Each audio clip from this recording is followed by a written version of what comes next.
तुम्हें नहीं पता है मेरी दशा क्या है। और रो कर रो कहने लगी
एक काम दूसरी शादी कर ले, हो सकता है कि सौत घर पे आ जाए तो तुम्हारा वंश चल जाए।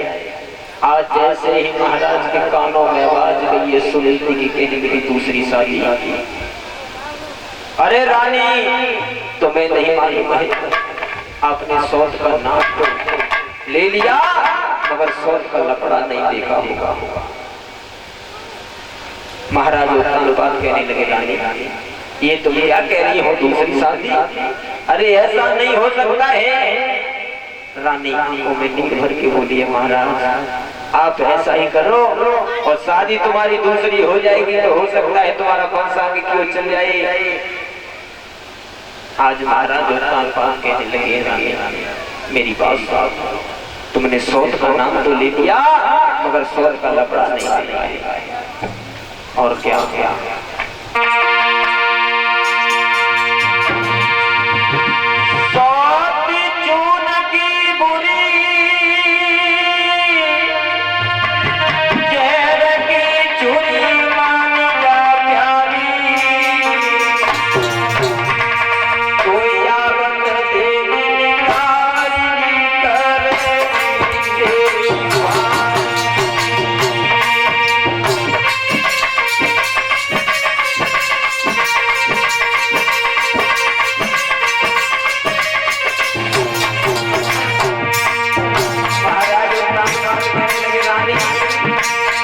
सौत की कह रही हो तो मैं नहीं बता है सौत जोड़ की भी बुरी होती है। आज महाराज कहने लगे रानी से ये सौत जोड़ की बुरी झेल की बुरी रानी का प्यारी रानी का प्यारी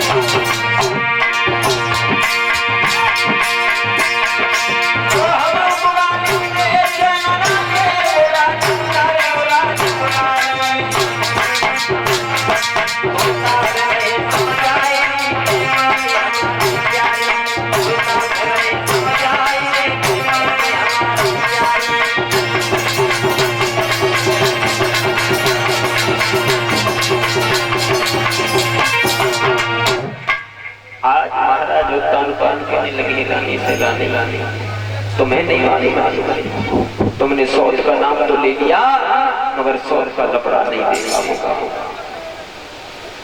आज महाराज उत्तानपाद कहने लगे हे रानी से रानी मेरी बात सुनो। आज मेरे भक्तों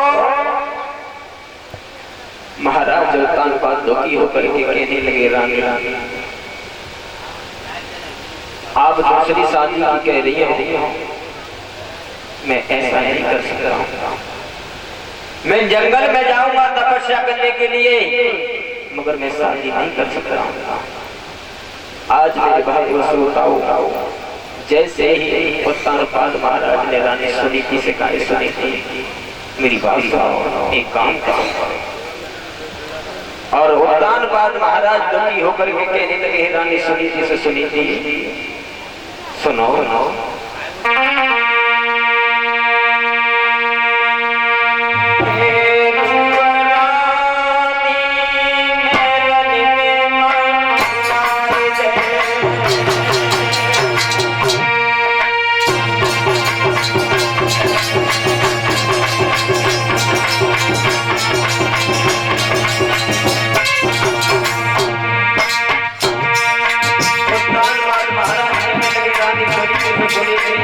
एक काम करते हैं और मैं जंगल में जाऊंगा जंगल में जाकर मैं तपस्या करूंगा।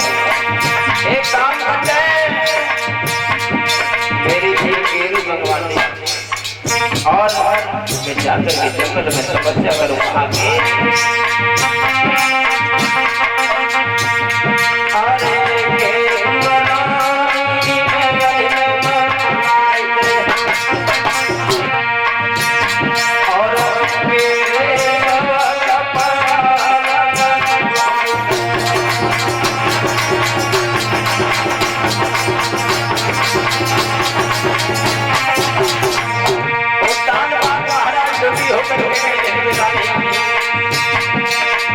मेरे सिर कपड़ा रखवा दे और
महाराज